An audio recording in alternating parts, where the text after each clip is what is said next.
Good evening everyone, I am Saksham Pandey. Today we are going to talk about deviation.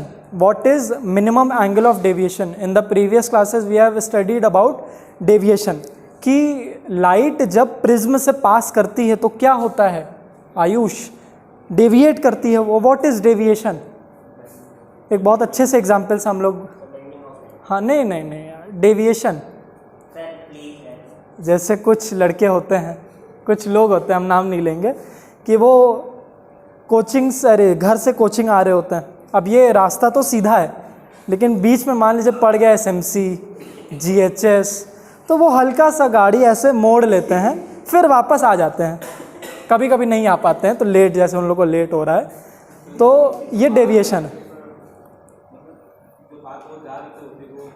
हाँ नहीं, अगर देखिए, चलिए ये डेफिनेशन स्कूल में नहीं लिखनी है, ये सिर्फ समझने के लिए. Don't try this eight exam hall. जैसे नहीं, कुशाग्र नहीं लिखिएगा, ठीक है, रिलेटेबल है पर लिखिएगा, ठीक. आप ऐसे आ सकते थे घर से कोचिंग तक, लेकिन आप आ रहे थे, बीच में आपके कोई ऑब्स्टिकल आ गया और आपका क्या हो गया, डेविएशन हो गया. आप अब ऐसे जाने लगे, है ना. तो यही होता है डेविएशन. आप सीधे जा सकते थे लेकिन ऐसे करके आप डेविएट कर गए, ठीक है. This is deviation. This will be our lecture number 27.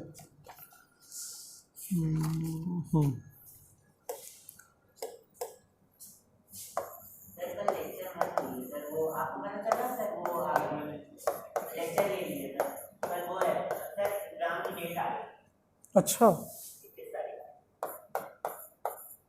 21 अगस्त. अच्छा, मगर हम लोग का कोर्स तो सही चल रहा है. कल बायो की क्लास होती, बायो में कोर्स तो एकदम सही चल रहा है ना. हाँ, ख़त्म हो जाएगा. ट्रांसपिरेशन ही तो लास्ट है, फोटोसिंथेसिस भी आ रहा, तो 2 ही चैप्टर हो जाएगा 21 तक. हाँ, चलिए देखते हैं, लास्ट में डिस्कस करेंगे. आज टॉपिक है refraction of light through a prism.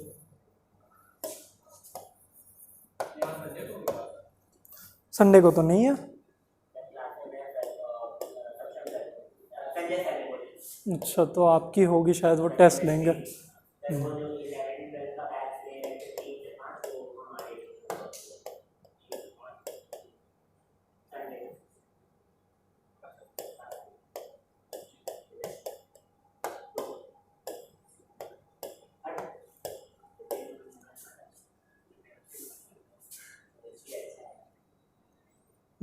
कौन सा उठा लें?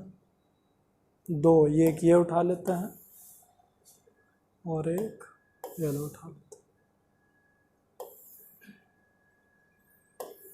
जो भाई तुम यहाँ पे आ जाओ.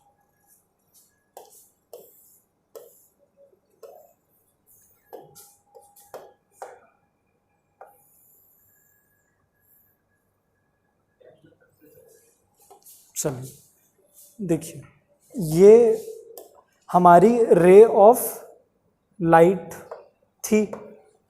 ये रे ऑफ लाइट ये ऐसे आई तो इसको सीधे जाना चाहिए था ना, लेकिन बीच में क्या आ गया, इसके प्रिज्म. उसने क्या किया, सबसे पहले हम लोग को ये पता है कि लाइट जब भी रेयरर, ये रेयर मीडियम है, एयर है, ये यहाँ पे स्पीड ऑफ लाइट तेज होगी, टू डेंसर मीडियम जाती है. डेंसर ये क्या है, ग्लास, और फिर उसके बाद फिर रेयर से निकल रही एयर. तो जब भी रेयरर से डेंसर मीडियम में लाइट घुसती है तो क्या होती है, बेंड होती है, ठीक है. और किधर बेंड होती है, टुवर्ड्स द नॉर्मल.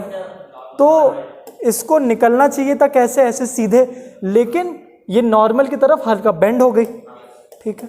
तो अब ये ऐसे जाने लगी. अब उसके बाद फिर से इसको निकलना चाहिए था कैसे, ऐसे निकलना चाहिए था, लेकिन फिर से क्या किया इसने, हाँ, नॉर्मल की तरफ ये बेंड हो गई और अल्टीमेटली निकली कैसे, ऐसे। अब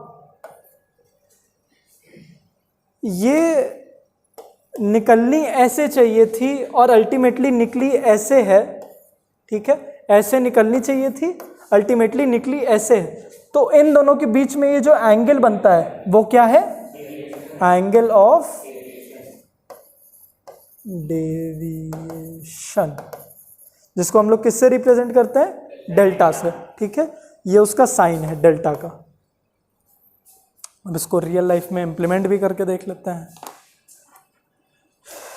कि जैसे ये प्रिज्म है। अच्छा, प्रिज्म की एक और प्रॉपर्टी थी कि ये लाइट को क्या हमेशा करना चाहेगी? नीचे को क्या बोलते हैं? ये दोनों कौन सा सरफेस हैं प्रिज्म के? रिफ्रैक्टिंग। ये दोनों रिफ्रैक्टिंग सरफेस हैं। और नीचे वाला कौन सा सरफेस है? बेस है। तो ये दोनों सरफेस पे लाइट क्या होगी? रिफ्रैक्ट होगी। अगर मैं इसी लाइट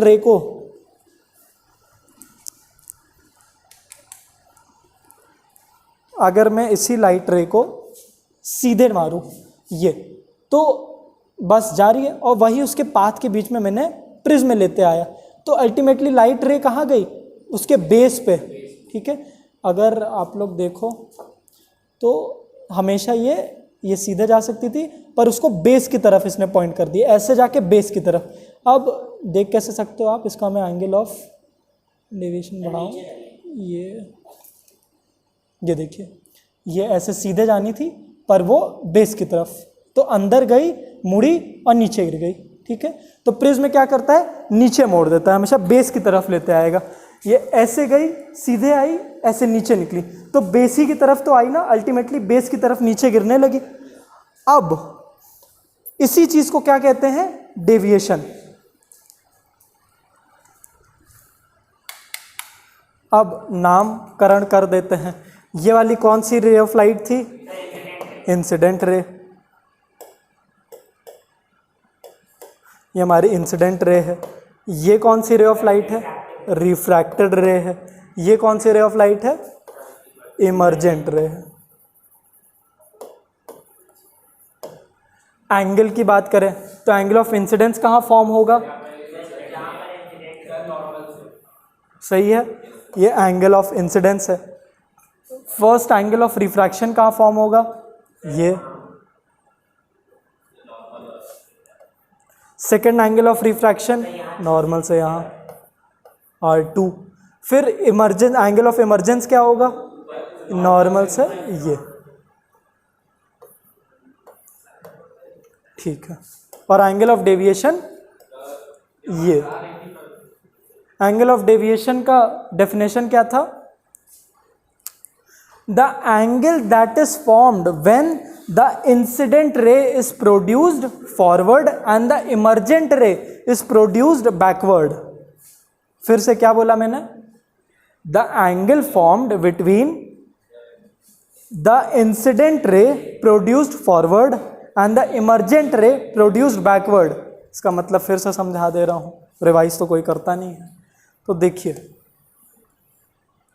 ये इंसिडेंट रे है ना, ये इतनी सी इंसिडेंट रे है, इसी को हम लोग ने प्रोड्यूस किया, आगे गई नहीं है लेकिन हम लोग ने प्रोड्यूस किया, इसलिए तो डॉटेड लाइन बनाई है। देखिए, ये डॉटेड लाइन बना के इसको प्रोड्यूस किया फॉरवर्ड, और ये हमारी इमर्जेंट रे है, इसको प्रोड्यूस किया बैकवर्ड। ये जो पॉइंट ऑफ इंटरसेक्शन है, यहीं पे जो एंगल फॉर्म होता है, यही हमारा एंगल ऑफ डेविएशन। ये अब वो हम एंगल यहाँ से बनाए या यहाँ से बनाए, एंगल तो सेम ही आना है, ठीक है।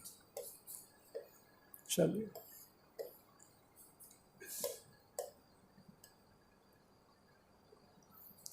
यहाँ पे एंगल प्लेस्ड।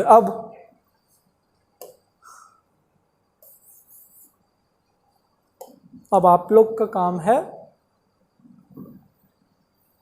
इस डायग्राम को देख के बताइए कि ये कौन सा एंगल है। सोचिए, एंगल ऑफ इंसिडेंस। ये कौन सी रे ऑफ लाइट है?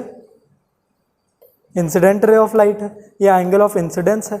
ये कौन सा एंगल है? हाँ, एंगल ऑफ रिफ्रैक्टेड। ये कौन सा एंगल है? ये R2 है। और ये कौन सा एंगल है? एंगल ऑफ इमर्जेंस, जो अल्टीमेटली देखिए आप लोग अभी तक लाइट पढ़े हो स्कूल में हो गया लाइट? नहीं, 9th में तो हम लोग रिफ्लेक्शन पढ़े थे, है ना। लाइट ये रिफ्रैक्शन स्टार्ट हुआ है स्कूल में? अभी तक हो गया है? कहाँ तक हुआ है? प्रिज्म हुआ है। तो इमर्जेंस का मतलब समझ रहे हैं?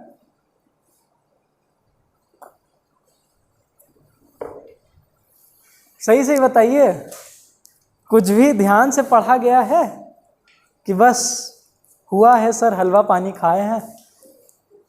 देखिए इतना तो पता होगा कि जो लाइट रे इनिशियली चलती है उसको इंसिडेंट रे कहते हैं।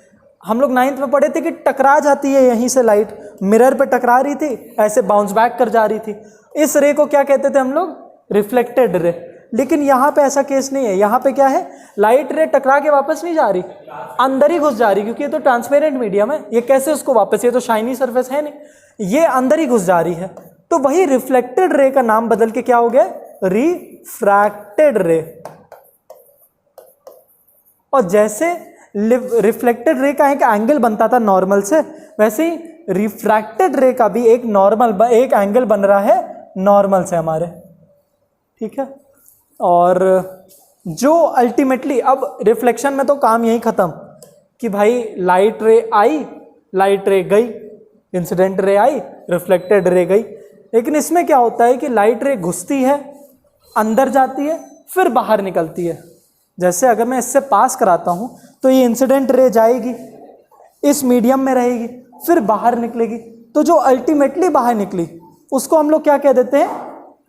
इमर्जेंट रे, इमर्जेंट रे कह देते हैं। तो ये हमारी इमर्जेंट रे हो जाती है, जो इमर्ज करके बाहर निकली, ठीक है।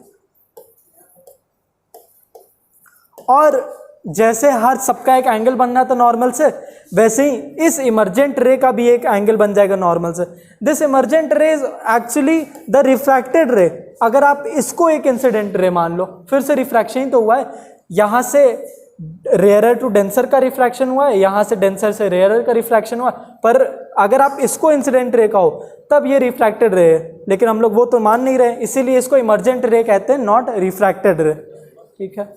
अब ये हमारा क्या आता है यहाँ पे? Delta, the angle of deviation. क्या हो बेटा, बैठो जल्दी, बड़े भटके भटके लग रहे, क्या हो गया? कहाँ से डेविएट होके आ रहे, बताइए। डेविएट नहीं हुआ आज? तो लेट कैसे हो गया? कैसे? ट्रैफिक ने डेविएट कर दिया आपको। तो बेटा आपको कैसे लेट हो गया? सो गया।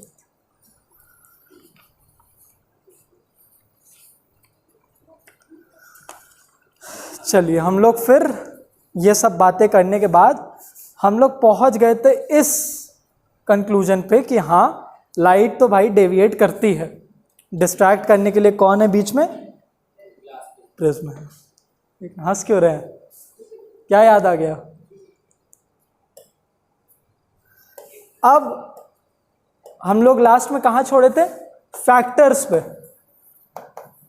Factors on which this delta depends, कि कितनी ज्यादा डेविएट करेगी। ये एंगल ऑफ डेविएशन भी तो फर्क, ऐसा तो है नहीं किसी भी एंगल पे आप मारो इंसिडेंट रे और एंगल ऑफ डेविएशन वही आने वाला है। ये कितना डेविएट करेगी इस पे भी फर्क आता है अलग अलग चीज़ों पे। सबसे पहला हम लोग ने क्या पिछली क्लास में डिस्कस किया था? फैक्टर नहीं, वो तो लास्ट में करना है हम लोग को। हाँ, द रिफ्रैक्टिव इंडेक्स। कैसा रिलेशन था रिफ्रैक्टिव इंडेक्स का? Direct, is directly proportional to delta. मतलब कि ये बहुत इंपॉर्टेंट है कि रिफ्रैक्टिव इंडेक्स मीडियम के जितना ज़्यादा, वो उतना ज़्यादा बेंड कर पाएगी लाइट को, जितना ज़्यादा बेंड की उतना ज़्यादा डेविएशन शो की। तो ये तो समझना इजी है। इजी है कि नहीं? नहीं, इजी तो नहीं लग रहा जिस तरह का आप लोग ने मुंह बनाया है। कोई बात नहीं, थोड़ा लेक्चर आप लोग देखिएगा, खुद ही आप लोग ट्रैक पे आ जाएंगे। कल मैं रिवाइज करा दूंगा, फिर सेकेंड पॉइंट, और किस पे डिपेंड करेगी? Thickness of the glass. ठीक है, कैसा रिलेशनशिप होगा? डायरेक्ट रिलेशनशिप होगा। जितना थिकनेस बढ़ाएंगे उतना स्पीड गिराएगी, हेंस उतना ज़्यादा डेविएट कर देगी। हाँ, उसी में आ जाएगी, इसलिए मैं लिख नहीं रहा हूँ। और क्या हो सकता है? और क्या हो सकता है? वो लास्ट में, एंगल ऑफ इंसिडेंस लास्ट में। Angle of prism, angle of prism क्या बताया था मैंने? हाँ, ये है, या ये जो एंगल फॉर्म होता है यही हमारा क्या? Angle of prism. एक रेगुलर प्रिज्म में क्या एंगल होगा? ये 60, तो सारे ही क्या होंगे? 60। अब जैसे जैसे हम लोग एंगल ऑफ प्रिज्म बढ़ाएंगे, जैसे अगर हम लोग ने 70 कर दिया तो ये डेविएशन भी ज़्यादा शो करेगी। ठीक है, फिर तीसरा फैक्टर, द वेवलेंथ।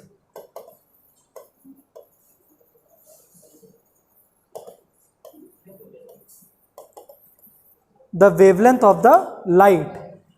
अब वेवलेंथ सबसे ज़्यादा किसकी, सबसे कम किसकी? बहुत बढ़िया।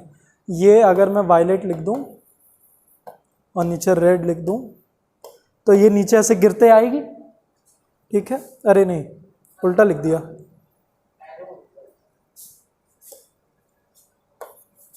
रेड की कितनी होती है?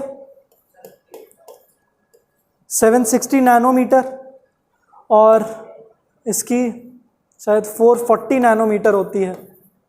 पर ये ध्यान देने वाली बात नहीं है, इससे कंफ्यूजन ही आएगी, इसको हटा दो या फिर रहने ही देते हैं यार, क्या पता काम ही आ जाए, रहने ही दे लेते हैं। ठीक है, ये 440 नैनोमीटर। क्या हो गया? क्यों इतनी बात हो रही? क्या बेटा, पैसा चाहिए क्या? थोड़ा ध्यान दे लीजिए। तो इसका क्या रिलेशनशिप होता है डेविएशन से? इनवर्स, इनवर्स रिलेशनशिप होता है। मतलब कौन सी लाइट सबसे ज्यादा बेंड करेगी, रेड या फिर वायलेट? वायलेट, क्योंकि इसकी वेवलेंथ सबसे कम, डेविएशन सबसे ज्यादा, इसीलिए वायलेट सबसे ज्यादा डेविएट कर जाती है और रेड सबसे कम डेविएट करती है। ये रिलेशनशिप हुआ किसका? वेवलेंथ का। और बताते जाइए कोई फिजिकल फैक्टर, जैसे कि ये तो पूछता नहीं है। हाँ, टेम्परेचर। अगर टेम्परेचर की बात करें, ये टेम्परेचर हम लोग पूछ सकते थे रिफ्रैक्टिव इंडेक्स में, वो तो रिफ्रैक्टिव इंडेक्स ही आएगा। टेम्परेचर,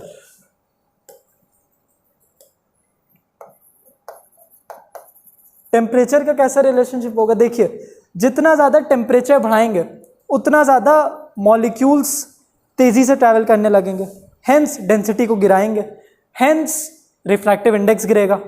रिफ्रैक्टिव इंडेक्स का डायरेक्ट रिलेशनशिप, तो इसका इनवर्स रिलेशनशिप। वैसे ही पूछता नहीं है। तो एक गर्म इलाके में, जैसे डेजर्ट में अगर हम यही डेविएशन करें, और एक ठंडे इलाके में मान लीजिए यहीं पे किए और एक डेजर्ट में किए, तो डेविएशन अलग अलग आएगा। बहुत ही माइन्यूट डिफरेंस वैसे देखने को मिलेगा, मगर थोड़ा बहुत चेंज आएगा। कहाँ पे ज़्यादा होगा? यहाँ पे ज़्यादा होगा। टेम्परेचर जितना बढ़ाते जाएंगे उतना कम डेविएशन होता जाएगा। हाँ, तो ठंडे इलाके में ज़्यादा डेविएशन होगा। और लास्ट अब आ जाते हैं जो सबसे इम्पॉर्टेंट है, वही है बेटा material of glass, thickness, optical density, everything is related to what? Refractive index. वो सब मटेरियल ऑफ ग्लास, अब आप बोलोगे कि सर डायमंड, वाटर, तो रिफ्रैक्टिव इंडेक्स ही तो है, वो कितना बेंड कर पाएगी लाइट को, तो सब वही आपने पहले ही बोल दिया, एंगल ऑफ इंसिडेंस। इसका कैसा रिलेशनशिप होगा, डायरेक्ट या इनवर्स? डायरेक्ट। मतलब इसको मैं जैसे जैसे बढ़ाऊंगा डेविएशन कम होता जाएगा। सोचिए, सब लोग सोचिए, इनवर्स होगा। चलिए वोटिंग करते हैं। हर्ष, अविरल, आयुष, कुशाग्र, प्रक्षत, अब तो देव और श्रेयस। ठीक है, सब लोग बताइए अपना अपना वोटिंग कि ये डायरेक्ट इनवर्स हो, डायरेक्ट रिलेशनशिप होगा। डायरेक्ट और इनवर्स रिलेशनशिप का मतलब समझ में आता है? बाप रे बाप, देवा रे देवा।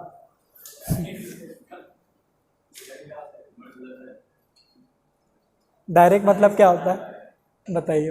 वैसे कुछ भी बता दे, कोई भी एग्जांपल ले लीजिए। डायरेक्ट रिलेशनशिप में क्या होता है कि जैसे दो क्वांटिटीज लिए। अच्छा, हमको लगा आप डेफिनेशन बता रहे हैं कि डायरेक्ट से डायरेक्ट होता है। दो क्वांटिटी आपने ली, मान लीजिए price of the commodity and demand of a commodity. ठीक है, ऐसे तो भारी शब्द होगा।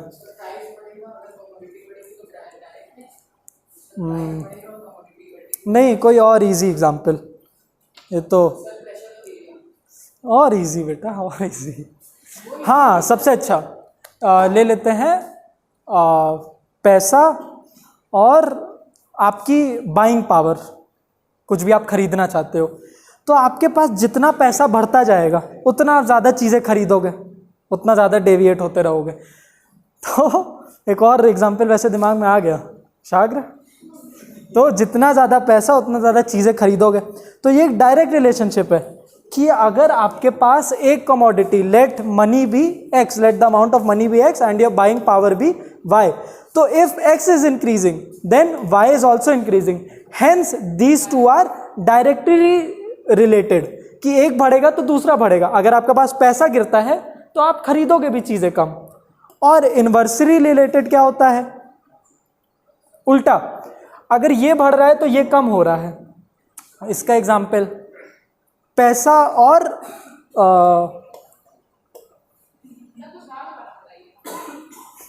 बताते हैं। इन्वर्सली रिलेशनशिप का क्या बता सकते हैं हम लोग? अगर डिमांड बढ़ रही है, नहीं वो तो इन्वर्स रिलेशनशिप कौन सा ले लें? हाँ, एरिया और प्रेशर का। प्रेशर क्या होता है?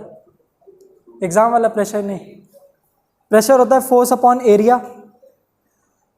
तो अगर जैसे कील होती है, हाँ, जितना आप एरिया छोटा करते जाओगे उतना ज़्यादा प्रेशर बढ़ेगा। तो ये एक इन्वर्स रिलेशनशिप हुआ कि जैसे जैसे आप एरिया ऑफ क्रॉस सेक्शन कम करते जा रहे हो वैसे वैसे प्रेशर बढ़ता जा रहा है। तो these two are inversely related. तो इसमें आप कैसे लिखोगे? 1 अपॉन प्रेशर, मतलब डायरेक्टली रिलेटेड 1 अपॉन पी। तो hence pressure is inversely proportional to 1 area. ठीक है, ये मतलब होता है डायरेक्टली और इन्वर्सली। तो अभी तक जितना भी हम लोग करते आए हैं, अभी वो बताता हूँ, एग्जाम्पल बहुत अच्छा बताता हूँ। ठीक है, तो ये जैसे डायरेक्ट रिलेशनशिप है, तो इसका मतलब क्या? रिफ्रैक्टिव इंडेक्स, ये रिफ्रैक्टिव इंडेक्स का साइन होता है। मैंने बताया था ना कितनी ज़्यादा चीज़ें बेंड कर पाएंगी। तो इसका मतलब ये अगर बढ़ेगा तो ये भी बढ़ेगा, ये इन्वर्सली। तो टेम्परेचर बढ़ेगा तो डेविएशन कम होगा। ठीक, इसको मैं टार दे रहा हूँ। हाँ, बताइए एग्जाम्पल। छोड़िए, जाने दीजिए।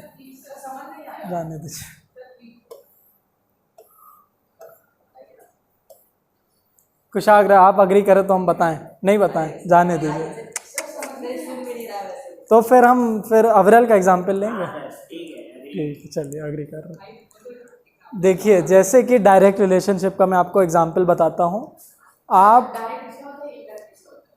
अब इतना डिमांड मत करिए। लेट द बॉय बी अविरल। तो आप घर से निकले कोचिंग के लिए। अब जैसे जैसे आप देखोगे आपके रास्ते में जितने नंबर ऑफ स्कूल्स बढ़ते जाएंगे, ठीक है, वो चॉइस आपकी है, लड़कियों की कि लड़कों के स्कूल्स। तो जैसे जैसे नंबर ऑफ स्कूल्स बढ़ते जाएंगे वैसे वैसे आप डेविएशन बढ़ता जाएगा आपका।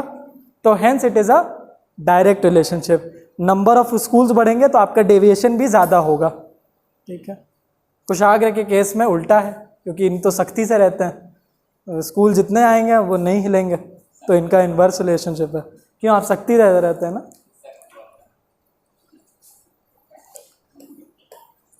चलिए सब लोग अपना अपना दीजिए इन दोनों का। हाँ, आप लोग भूल भी गए हम लोग किस बारे में बात कर रहे हैं। हम लोग बात कर रहे हैं एंगल ऑफ इंसिडेंस क्या डायरेक्टली रिलेटेड है एंगल ऑफ डेविएशन, अरे डेविएशन से, एंगल ऑफ डेविएशन से, या इनवर्सली, मतलब अगर इसको बढ़ाएंगे तो क्या ये बढ़ेगा या घटेगा।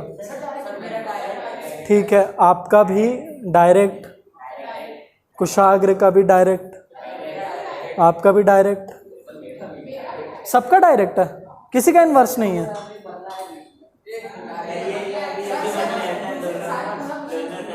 इनवर्स है आपका, ठीक है, 1 इनवर्स डायरेक्ट, बाकी सभी डायरेक्ट, आयुष और ये दोनों। अब कौन सही होगा, वैसे दोनों ही, मतलब जितने भी सारे लोग हैं, सारे लोग ही सही हैं, सारे लोग ही गलत भी हैं, क्योंकि इसका दोनों रिलेशनशिप है। ये एक इंटरेस्टिंग चीज़ है कि एंगल ऑफ इंसिडेंस एक हद तक क्या होता है कि जैसे जैसे आप एंगल ऑफ इंसिडेंस को, जैसे जैसे आप एंगल ऑफ इंसिडेंस को इनिशियली बढ़ाओगे वैसे वैसे डेविएशन तो बढ़ेगा, लेकिन एक पॉइंट पे आने के बाद, सिर्फ एक पॉइंट पे आने के बाद क्या होगा, अगर आप एंगल ऑफ इंसिडेंस उसके बाद भी बढ़ाते हो तो एंगल ऑफ डेविएशन गिरना स्टार्ट हो जाएगा। तो अब इसमें मैं किसको सही बोलूं किसको गलत, दोनों ही है, तो दोनों ही सही हैं। ठीक है, इसको भी एक एग्जाम्पल से प्रूफ किया जाए। यहां तक चीजें स्मूथ चल रही थी, आप निकले घर से कोचिंग के लिए, बढ़िया डेविएट होते हुए आ रहे थे, लेकिन डेविएट होने के रास्ते में अविरल को दिख गए उनके पापा, उनके पापा दिखे। अब वो जैसे जैसे डेविएट होने चाह रहे थे उतना ही तेजी से उन्होंने वापस अपना कर्व लिया, उनका डेविएशन उतना ही ज्यादा तेजी से गिरा, तुरंत अपना रास्ता वो ऐसे बदल रहे थे, फिर तुरंत ऐसे, जितना सीधे जाना था उससे भी ज्यादा सीधे निकल गए। तो ये सीन होता है यहाँ पे। आज कुशाग्र बहुत ही प्रिविलेज फील हो रहे होंगे, फील गुड। 10 रुपये खो गया, अच्छा 200 खो गया। कैसे खो गया यार, पापा ने दिया बहुत जल्दी में था, क्योंकि ये कॉल कर रहा था, मैं 5:15 पे निकला, बोला था आज हम लोग 5 बजे तक 5:15 निकला। तो बताइए, इंटरेस्टिंग कहानी लग रही। तो ऐसे जेब में डाला और फोन भी उसी के साथ। तो जब ये बोला, मैं इसके पास पहुंचा तो ये बोला चलो हम लोग स्कूटी चलाने। तो मैं ऐसे पीछे हो गया और ये स्कूटी चलाने लगा। तो ये रुका है एक जगह कुछ लेने के लिए, टॉफी लेने के लिए रुका था। उसके बाद मैं मतलब वहाँ रुका तो मेरे को स्कूटी पकड़ा के चला गया, तो मैंने सोचा लाओ जैसे मोबाइल निकाला शायद मेरी गलती है, मुझे कहीं से बोले जा रहा। तो जाते समय वही दुकान पे वापस जाइएगा जहाँ फ़ोन निकाले तो वहीं गिरा होगा। देखिए, ऑप्टिमिस्टिक रहिए, क्या पता हो। अच्छा, क्यों, बहुत गंदी दुकान जा रहे हैं क्या आप?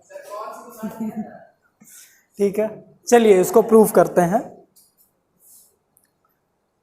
अगर वैसे अब ये बहुत ही इंपॉर्टेंट चीज़ आ चुकी है, इसको लाइटली मत लीजिएगा, ये बोर्ड्स में आता ही आता है, 5 या फिर 3 मार्क्स का आएगा ही आएगा। अब इसमें क्या आ सकता है, इन दोनों का ग्राफ बनाने को आ सकता है। उसको कहते हैं आई डेल्टा कर्व, और इसको बनाना बड़ा ही आसान है। करना क्या है आपको, क्या, हाँ बहुत बढ़िया,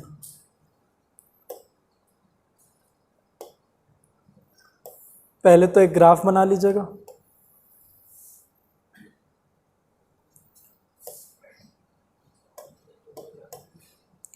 नीचे बोल दीजिएगा एंगल ऑफ इंसिडेंस, ऊपर बोल दीजिएगा डेल्टा, और बीच में क्या होता है 0, यहाँ पे प्लेस करना स्टार्ट करिएगा।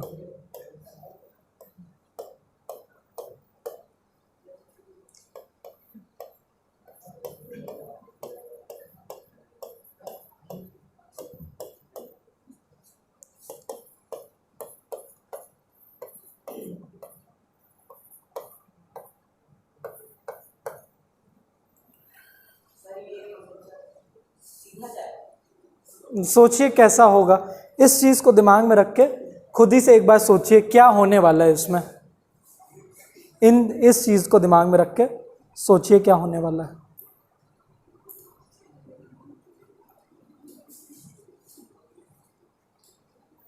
वैसे स्लाइड डिफरेंस, स्लाइड चेंज कि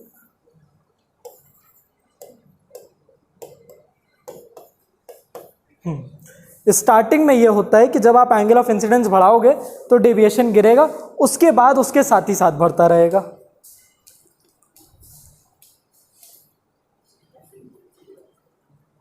कोई सोच पा रहा है इसका? अवरेल ने तो कुछ सही बताया है, ये बस ऐसे जाएगा। इसका ग्राफ कैसे हम लोग बनाएंगे? नहीं, डायरेक्टली प्रोपोर्शनल तो आपका ऐसे बढ़ेगा, डायरेक्टली प्रोपोर्शनल तो हमेशा ऐसे जाता है कि ये भी। अच्छा, हमको लगा आप ऐसे बता रहे।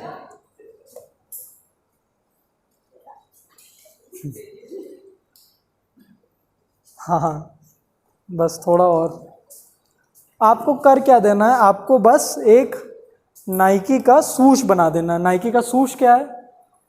बस एक टिक, ठीक है, तो बस एक यहाँ पे टिक बना दो, बस यही है आपका आई डेल्टा कर्व। अब इसको समझते हैं। देखिए, जैसे जैसे एंगल ऑफ इंसिडेंस हम लोग इनिशियली बढ़ा रहे हैं, ये बढ़ रहा है ना, ऐसे ये बढ़ता जा रहा है, ये 10 से 20 आया तो ये गिरता रहा, ये बढ़ रहा है, ये गिर रहा है, लेकिन एक पॉइंट पे, सिर्फ एक पॉइंट पे टच होने के बाद, ये मैंने एग्जैक्टली नहीं, ये वैल्यूज इसको चेंज करेंगे, एक पॉइंट पे टच होने के बाद ये तुरंत इसके साथ बढ़ना स्टार्ट किया। फिर जब हम लोग इसको बढ़ा रहे हैं तो ये भी बढ़ रहा है, साथ में चल रहा है। तो ये अभी तक क्या हो रहा था? इनवर्सली रिलेटेड, कि एंगल ऑफ इंसिडेंस जब बढ़ रहा है तो डेल्टा गिर रहा है, इसके बाद एंगल ऑफ इंसिडेंस बढ़ रहा है तो डेल्टा भी बढ़ रहा है। यहाँ तक इनवर्सली चलता है, यहाँ तक डायरेक्टली चलता है। और ये जो पॉइंट है जहाँ पे उसने एंगल ऑफ इंसिडेंस और ये मिले, जहाँ पे डेविएशन सबसे कम हुआ, क्या, जहाँ पे डेविएशन सबसे कम, उसको कहते हैं डेल्टा मिनिमम, डेल्टा मिन। हो तो नहीं, आप इंसिडेंट रे को बढ़ा ही तो पाओगे, कम करना तो उल्टा वही काम हो जाएगा। इसी कर्व को वापस वैसे लेते जाओ, रिवर्सिबिलिटी। हाँ, चलिए इसको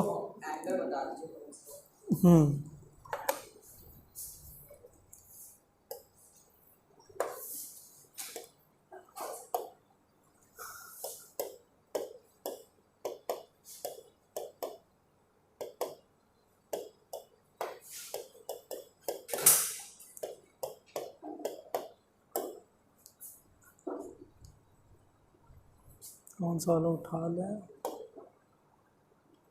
ब्लैक करना होगा पहले तो इसको वाइट कर दो ना।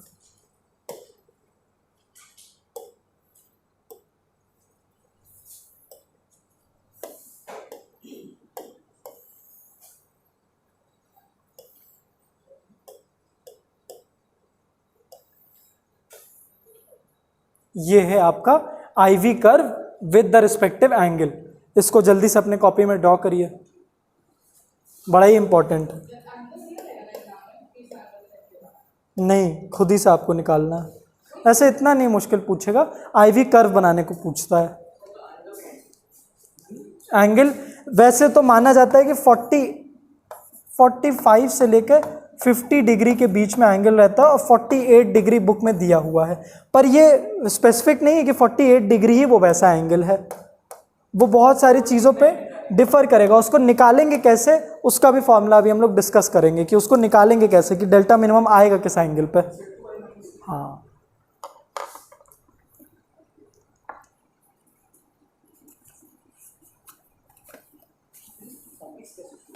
क्या? अरे वो कहीं से भी स्टार्ट करें आप, यहाँ पे चाहे तो किंक लगा के कर सकते थे, जीरो करके यहाँ पे किंक लगा लीजिए, चालू कर दीजिए। 30 से तो इसने इसको भी स्टार्ट किया है। नहीं नहीं, ये यहीं पे ट्राई करिएगा कि ये 45 से 50 के बीच ही में लैंड करे, और ये 35 से 40 के बीच में। वैसे तो इतना नहीं, अगर आप बिना एंगल के भी ऐसे करके बस ये भी ड्रॉ कर देते हैं तब भी मिल जाता है मार्क्स, अगर वो 1 मार्क्स या 2 मार्क्स का है। लेकिन अगर ये 3 मार्क्स से पूछता है तो इतना करना पड़ेगा। 2 मार्क्स तक में इतना चलेगा कि आपने ऐसे किया और ऐसे कर दिया, बस यहाँ पे आई कर दिया और यहाँ पे डेल्टा और कोई भी वैल्यूज़ लिख दी जैसे इसके पहले किया था। लेकिन अगर ज़्यादा मार्क्स का है तो फिर डिटेल में देना पड़ता है।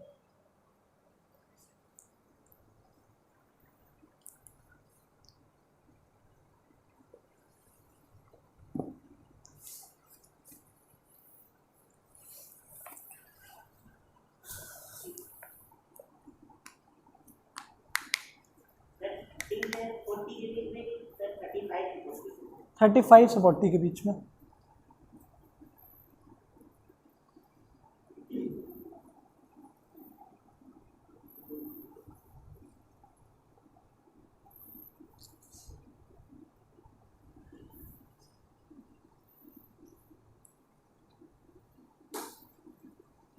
किया।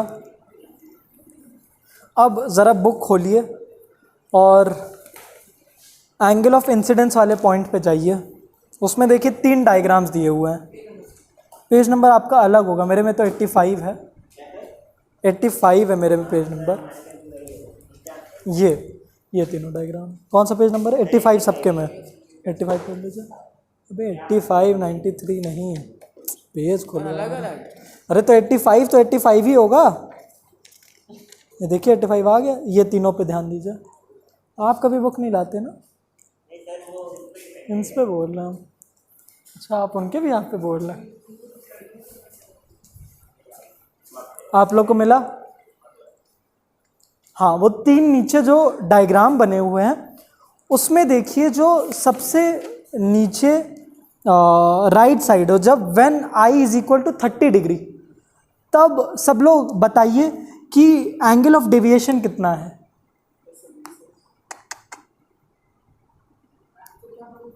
जब आई 30 डिग्री है तो एंगल ऑफ डेविएशन कितना है?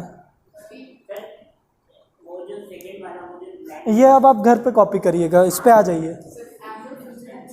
एंगल ऑफ इंसिडेंस जब 30 डिग्री वाला डायग्राम देखिए, इसी डायग्राम को देख के मुझे बता दीजिए। अरे डायग्राम तो देखिए, उसमें खुद ही दिया 90 नहीं। हाँ, एंगल ऑफ डेविएशन बताइए। डायग्राम आपके सामने है, डेविएशन तो बताइए, दिया हुआ है उसमें।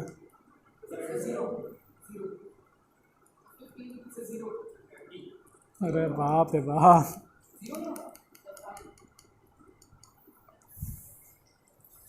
एंगल ऑफ डेविएशन आपका 47 डिग्री है।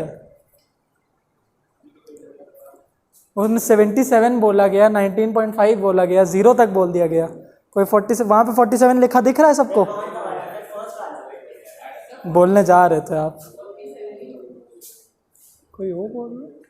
अच्छा, क्या हो गया यार कुछ आगे भाई?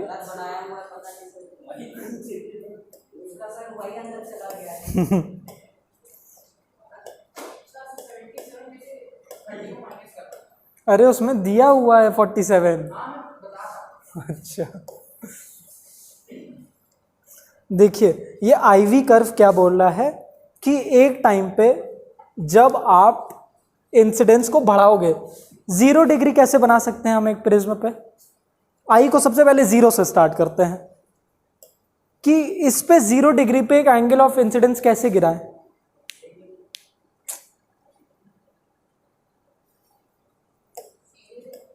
सीधे ये 0 डिग्री है, कैसे 0 डिग्री बनाए? हाँ, बहुत बढ़िया। मतलब इस रे के क्या परपेंडिकुलर गिरा दो। तो नॉर्मल भी यही ड्रॉ करेंगे, नॉर्मल से एंगल ऑफ इंसिडेंस लेते हैं तो कोई एंगल बना ही नहीं, तो 0 डिग्री। तो ये 0 डिग्री है, ये केस हुआ। अब धीरे धीरे एंगल ऑफ इंसिडेंस बढ़ाते हैं। एंगल ऑफ इंसिडेंस बढ़ाने के लिए क्या करेंगे? इसी नॉर्मल से हम नीचे करते जाएंगे और ये करते करते करते करते ऐसे नीचे एंगल ऑफ इंसिडेंस बढ़ता जाएगा। तो सबसे पहला केस उसने लिया क्या? 30 डिग्री का। डायग्राम ड्रॉ करते हैं। 30 डिग्री नहीं, पहले 30, थोड़ा सा बढ़ाते हैं पहले। ये 30 क्या होगा इस लाइट रे का? टुवर्ड्स द नॉर्मल बेंड करेगी। कितना बेंड कराया है? ठीक है, ज़्यादा बेंड करा दिया। फिर क्या होगा लाइट रे का, बताइए? Away from the normal. ठीक है, निकलना ऐसे था, अब निकलेगी थोड़ा सा ऐसे।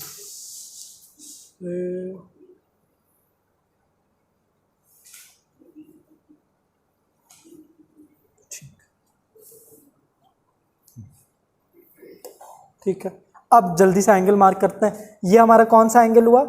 दूसरी पेन से ड्रॉ कर दो। कौन सा एंगल? ये एंगल ऑफ इंसिडेंस 30 डिग्री दिया हुआ था। ठीक है, और एंगल ऑफ रिफ्रैक्शन भी उसने बता ही दिया है, कितना है? 19.5। ये आप कैसे निकालोगे पता है? हाँ, ये वाला फॉर्मूला यूज करके, is equal to sine I upon sine R. लेकिन ऐसा कुछ आने नहीं वाला, ये आप 11th में पढ़ोगे ये सब। हाँ, आप नहीं कुछ नहीं याद, इतना तो याद ही नहीं कर पाएंगे कि इसकी वैल्यू क्या होती है 19.5 की। ये आपको रिफ्रैक्टिव इंडेक्स पता ही रहेगा कि ग्लास का 1.5 होता है, 1.5 साइन आई 30 होता है हाफ, मल्टीप्लाई कर देंगे। पर ये सब कुछ करना नहीं है एग्जाम में, ये सब कुछ भी नहीं पूछने वाला है। ठीक है, ये हुआ। फिर उसके बाद यहाँ पे गिरी कितने एंगल से? 40.5 डिग्री से। ये कौन सा एंगल हुआ? R2। ये R1 है, ये R2 है, क्योंकि ये भी एक एंगल ऑफ इंसिडेंस है। ठीक है, तो इसको I1 मान लेंगे और इसको I2 मान लेंगे, और ऐसा क्यों करेंगे वो आगे पता चलेगा। और इसको R1 मान लेते हैं, इसको R2 मान लेते हैं। क्या उल्टा होगा?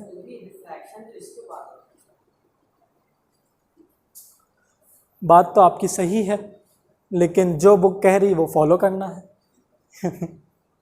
बात तो एकदम सही है कि यहाँ पे R2 होना चाहिए, यहाँ पे I2, लेकिन बुक में तो यही बोला है। फिर उसके बाद ये R1 हो गया, ये R2, और यहाँ पे एक एंगल दिया है कितना? यही तो गलती कर रहे हो, ये 77 डिग्री जो दिया है ना, ये कौन सा एंगल है? ये एंगल ऑफ इमर्जेंस है।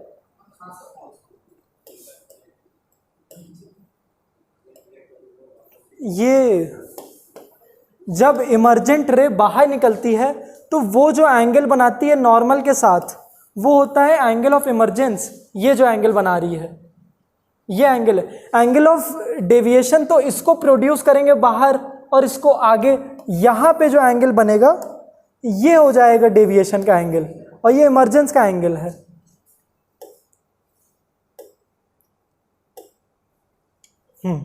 ये 77 डिग्री है। और अब इसको पीछे उसने प्रोड्यूस किया, इसको आगे प्रोड्यूस किया, इन दोनों के बीच में जो एंगल बना ये हमारा क्या दिया उसने? 47 डिग्री। और ये क्या है हमारा? ये है हमारा डेल्टा। ठीक है, एंगल ऑफ डेविएशन।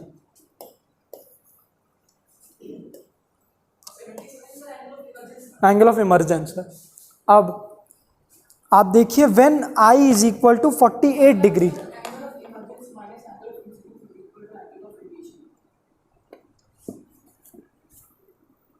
नहीं,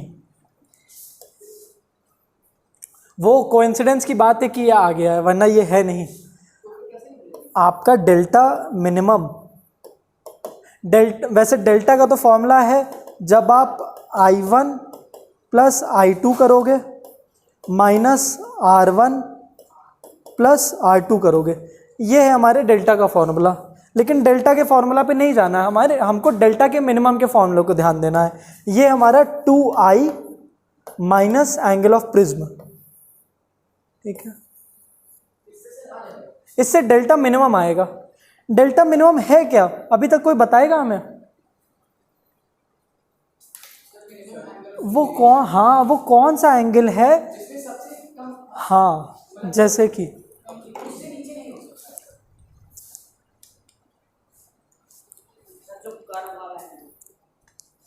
जैसे मैं 0 डिग्री से कहानी स्टार्ट कर रहा हूँ, ये 0 डिग्री होगा, हम परपेंडिकुलर अगर इसके गिरा दें। ठीक है, अब धीरे धीरे मैं एंगल ऑफ इंसिडेंस क्या कर रहा हूँ? बढ़ा रहा हूँ, तो डेविएशन क्या होगा? इनिशियली बढ़ाने पे क्या होगा डेविएशन? पहले तो कम होगा, तो डेविएशन अभी कम होता रह रहा है। फिर एक पॉइंट ऐसा हिट होगा जब हम डेविएशन बढ़ाएं, जब एंगल ऑफ इंसिडेंस बढ़ाएंगे तो डेविएशन क्या होने लगेगा? बढ़ने लगेगा। समझ में आ रहा है? तो वो जो एक पॉइंट है, जब हमने एंगल ऑफ इंसिडेंस को इतना बढ़ाया कि उस पॉइंट से उसने अपना कर्व लेना स्टार्ट कर दिया, ऊपर का कर्व, वो है हमारा मिनिमम एंगल। और वहीं पे होगा हमारा, तब उस पॉइंट पे ये एंगल, इमर्जेंट का एंगल और एंगल ऑफ इंसिडेंस, ये दोनों बराबर हो जाएंगे। ठीक है, उसका केस बनाते हैं। अब आप लोग देखिए सेकंड वाला diagram, when I is equal to 48 degree. इसमें बताइए एंगल ऑफ इंसिडेंस कितना है? एंगल ऑफ रिफ्रैक्शन 1 कितना है? 30। एंगल ऑफ रिफ्रैक्शन 2 कितना है? इमर्जेंट एंगल कितना है? और डेविएशन का एंगल कितना है? 36। तो यहाँ पे डेल्टा सबसे कम हुआ। देखिए हम लोग जब 30 पे रखे हुए थे तब जाके 47 पे आ रहा था, हम लोग ने और बढ़ाया उसको। कर देखिए, इसी में था, नहीं 5th में था।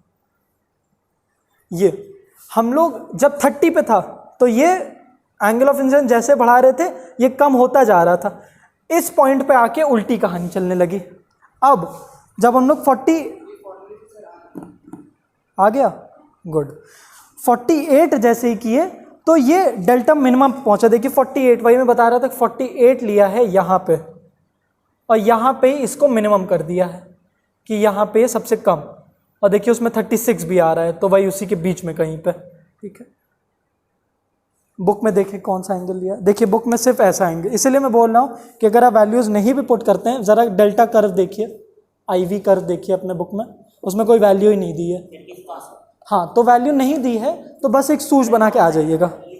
ये कर देखिए, हाँ बस फिगर बना के आ जाए वही। हाँ ये सब नहीं बना, इसीलिए मैं पहले बस इजी वाला डायग्राम बताया, तो प्रक्षत ने बोला तो मैं दे दिया, वरना इतना भी बना के आप चले आओ तो मिल जाएगा आंसर। ये भी लिखने की जरूरत नहीं है एंगल, बस ये बना देना। ठीक है, ठीक है। हाँ तो देख 48 पे देखिए एंगल ऑफ इमर्जेंस सबसे, एंगल ऑफ डेविएशन सबसे कम हो गया। फिर उसके बाद फिर वही रिलेशनशिप, अब जब एंगल ऑफ इंसिडेंस और बढ़ाएंगे तो क्या होगा? एंगल ऑफ डेविएशन बढ़ना स्टार्ट हो जाएगा। फिर सबसे ऊपर वाला देखिए अब 70 कर दिया है तो 43 हो गया, है ना। जब 70 डिग्री पे ले गए तो 43 डिग्री हो गया, तो ये चलेगा। अब हमें ध्यान देना है 48 वाले पे।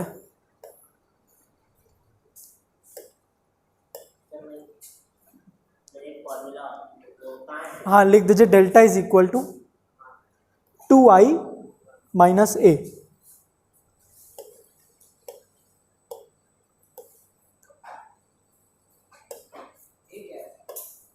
क्या? Angle of prism. तो 2 इंटू 48 माइनस 60 करके देखिए, आ जाएगा आपका, है ना, 36।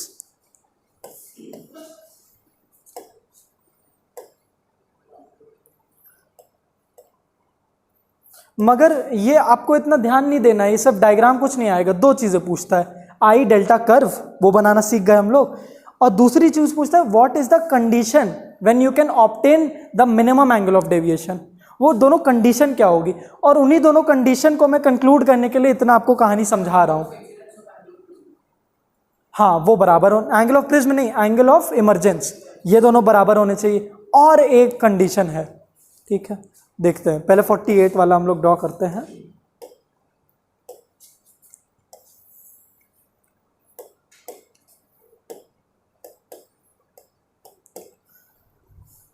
इस बार इसका इंसिडेंट एंगल है 48 डिग्री। क्या करेगी ये लाइट को देव? अरे वाह, इतनी जल्दी समझ में आ गया।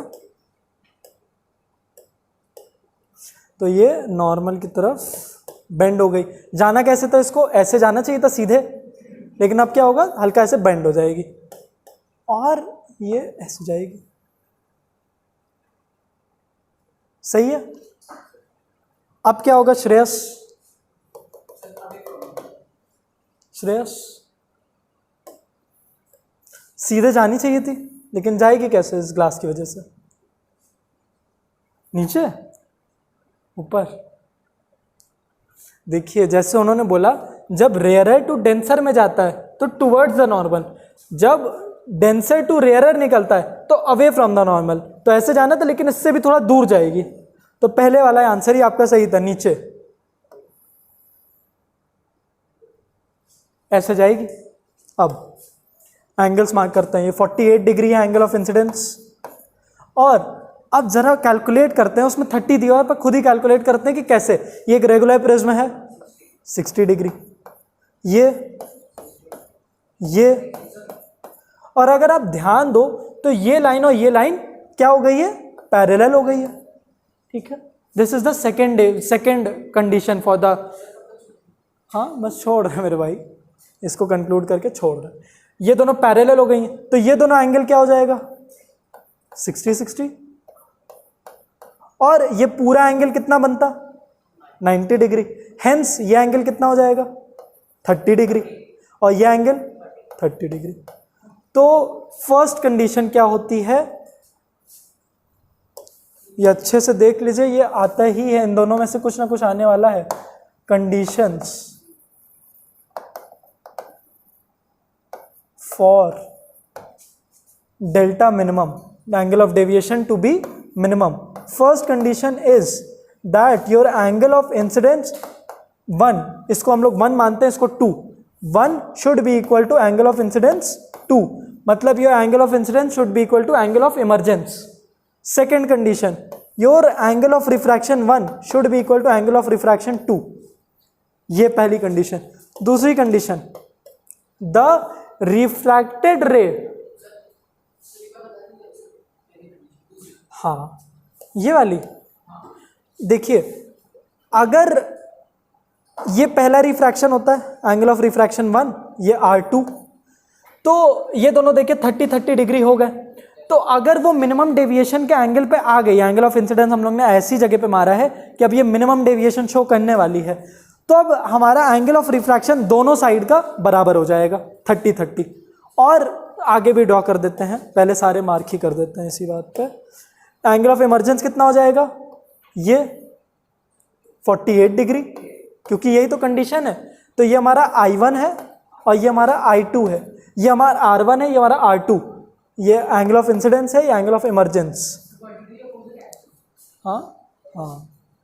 और दूसरी कंडीशन क्या है? ये जो हमारा रिफ्रैक्टेड रे है, रिफ्रैक्टेड रे शुड बी, हाँ should be parallel to the base of the prism. ठीक है, दूसरी कंडीशन है। तो जैसे ये पैरेलल दिखी, कोई भी डायग्राम में अगर आपको ये पैरेलल दिख जा रही है तो आप सबसे पहले सिर्फ यही जानते ना, सारे एंगल मार्क कर दोगे। अगर ये पैरेलल हो गई तो ये दोनों 60 हो ही जाने हैं, ये दोनों 30 हो जाने हैं, और ये दोनों बराबर होगा, क्योंकि वही तो कंडीशन है। और पैरेलल भी तो सिर्फ तभी होगी जब वो मिनिमम डेविएशन के एंगल पे आई है, और किसी डायग्राम में आपको पैरेलल नहीं दिखेगी, सिर्फ यही एक डायग्राम में ये पैरेलल है ही।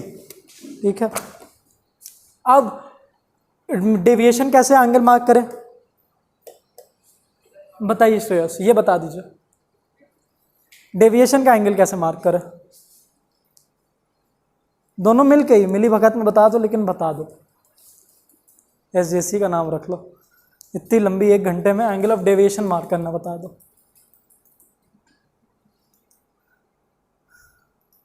आप दोनों, आप सब लोग ये डायग्राम कॉपी करो, बहुत इंपॉर्टेंट डायग्राम है। हाँ दोनों 30 हैं। हाँ ये मैंने ऐसे ही ड्रॉ कर दिया, 60-60 मत ड्रॉ करना, वो मैंने समझाने के लिए कर दिया। हाँ हाँ, दोनों में से हमको लगता है वो चतुर है।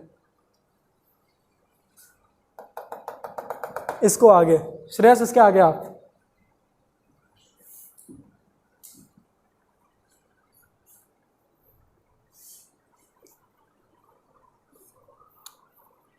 मदद करिए, दोनों का भी तो एक ही आया। इसके बीच में ये कैसे एंगल इंटरसेक्ट ही नहीं किया अभी तक। ये नहीं ये नहीं, यही वाली जो इसको पीछे, इमर्जेंट रे को पीछे ले जाना है, इन दोनों के बीच का एंगल, इसके और इसके बीच का एंगल, इन दोनों को पीछे, तब वो एंगल ऑफ क्या देगा, डेविएशन। ठीक है, और ये डेविएशन कैसा है, मिनिमम है इस पॉइंट पर। हम लोग डेफिनेशन क्या लिखे थे, the angle produced, the angle formed when the incident rays produced forward, उतना आपने बताया, इंसिडेंट रे को forward, and when the emergent rays produced backward, ये इमर्जेंट रे है ना, इसी को जब पीछे प्रोड्यूस किए तब जो एंगल बना इंटरसेक्शन पे, वो है हमारा डेविएशन का एंगल। ठीक है, कितना है डेविएशन का एंगल, हाँ ये फॉर्मूले से निकालिए, delta is equal to 2i minus a। ठीक है, 2 इंटू 48 माइनस 60 क्या आने वाला है, एंगल ऑफ इंसिडेंस की बेटा ये 2i 36 डिग्री। तो हेंस यहाँ पे ये डेविएशन का एंगल कितना हो जाएगा, 36 डिग्री। ठीक है, तो यहाँ तक तो कर्व की बात हुई कि जैसे जैसे हम लोग बढ़ाएंगे एंगल ऑफ इंसिडेंस, वैसे वैसे डेविएशन का एंगल कम होगा। अब जब इसके ज़्यादा हम लोग इससे भी नीचे करेंगे, तब क्या होने वाला है, ये कम होगा, ये बढ़ने लगेगा। तो तीसरा डायग्राम देखिए, जब 70 डिग्री हो गया तो कितना हो गया एंगल ऑफ डेविएशन, कितना हो गया जल्दी बताइए, 43 हो गया। ठीक है, अब ये चीज़ नोट कर लीजिए, ये सबसे इंपॉर्टेंट है, ये कंडीशन नहीं, दोनों एक साथ ही साथ चलेंगे। ऐसा नहीं हो सकती कि ये दोनों बराबर होगा और ये पैरेलल नहीं, या फिर ये पैरेलल होगा ये दोनों बराबर नहीं, ये दोनों कंडीशन एक साथ ही चलेंगी, दोनों हर्ष और एवरेल जैसी हैं, हमेशा साथ ही मिलेंगे ये दोनों कंडीशन। सर मैं ये पूछ रहा था कि ये जो 70 डिग्री वाली है, 70 into 70 करके प्लस या माइनस क्या होगा, ए 60 और सर वो हमेशा कांस्टेंट रहेगा। हाँ, रेगुलर प्रिज्म की बात करेंगे तब कांस्टेंट रहेगा, अगर 60 नहीं रहेगा तो वो बता देगा कि कौन सा एंगल है ऊपर वाला। 2 मिनट, बस 2 मिनट, जल्दी से करिए। ये हो गया, ये बहुत इंपॉर्टेंट है। और एक चीज क्या इंपॉर्टेंट है, इसका फर्स्ट वाला क्या है, फर्स्ट क्या, रिफ्रैक्टेड रे, नहीं सर ये जो आपने दिखाया है तो फर्स्ट पार्ट है, ये फर्स्ट पार्ट है, ये सेकंड पार्ट है, ये दोनों ही फर्स्ट पार्ट है। आई डेल्टा कर्व बहुत इंपॉर्टेंट है, और ये दोनों कंडीशन। ठीक है, बाकी तो सिर्फ कहानी है, ये सब कुछ आने नहीं वाला है, मगर ये सब कुछ जाने बिना कहानी याद नहीं होगी। अब कहानी याद हो रही है, ठीक है, घर जाके ट्राई करिएगा इसको, बड़ा इंपॉर्टेंट है, 5 मार्क्स का आता ही आता है बोर्ड में। कोई भी एक चीज़ पूछ सकता है, या तो डेल्टा वी कर्व पूछेगा, या तो आपसे पूछ लेगा कंडीशन, और डेल्टा मिनिमम का फॉर्मूला याद कर लेना क्या होता है। याद करने की चीज़ों पे सबसे पहले हर्ष को याद करो। बस that is all for today's lecture, आप लोग जा सकते हैं।